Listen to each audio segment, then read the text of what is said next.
பெண்கள், குழந்தைகள் பாதுகாப்பு, சட்டம் ஒழுங்கு பிரச்சனை, போதைப் பொருட்கள் கட்டுப்படுத்துறதுன்னு எல்லாத்துலேயும் தோல்வி அடைஞ்ச ஸ்டாலின் மாடல் இப்போ உண்மை குற்றவாளிகளை கண்டுபிடிக்க திறன் இல்லாம, வழக்க முடிக்க வழி இல்லாம 11 பேரை பிடிச்சு குற்றவாளி ஆக்கியிருக்கிற சம்பவமும் அரங்கேறி இருக்கு.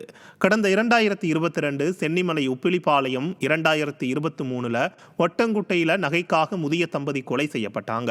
இந்த தொடர் கொலை குற்றவாளிகளை பிடிக்க முடியாம இருந்த ஸ்டாலினின் காவல்துறை மேல பல விமர்சனங்கள் எழுந்துச்சு. உடனே 11 பேரை 2024 அக்டோபர்ல கைது செஞ்சது காவல்துறை. ஆனால் நகைக்காக செய்யப்படுற முதிய தம்பதி கொலை சம்பவங்கள் குறையல. கடந்த ஏப்ரல் 28 ஈரோடு சிவகிரியில அதே பாணியில நகைக்காக ஒரு முதிய தம்பதி கொலை செய்யப்பட்ட வழக்குல மே 17, 18 3 பேரை கைது செஞ்சாரு விசாரணை அதிகாரி கோகுலகிருஷ்ணன். முறைப்படி பார்த்தா 20 நாட்கள்ல வழக்க முடிச்ச அந்த அதிகாரிக்கு பாராட்டு தானே கொடுக்கணும். ஆனா அந்த அதிகாரி பொறுப்புல இருந்து விடுவிக்கப்பட்டிருக்காரு. வழக்க விசாரிக்க வேற அதிகாரியை நியமிச்சிருக்கு ஸ்டாலின் அரசு.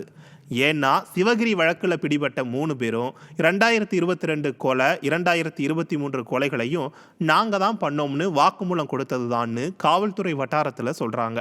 அப்போது முதல்ல கைது செய்யப்பட்ட 11 பேரும் அப்பாவிகளான்றது $1 மில்லியன் கேள்வியாகவே இருக்குது. இந்த ஏமாற்று மாடல் அரசோட காவல்துறை இன்னும் எத்தனை குற்ற வழக்குகளில் உண்மை குற்றவாளிகளுக்கு பதிலாக சம்பந்தமில்லாதவங்களை கைது செஞ்சு வழக்குகளை முடிச்சு வச்சிருக்காங்கன்ற விவரங்கள் வெளிவரணும்னா அதுக்கு ஆட்சி மாற்றம் வரணும்.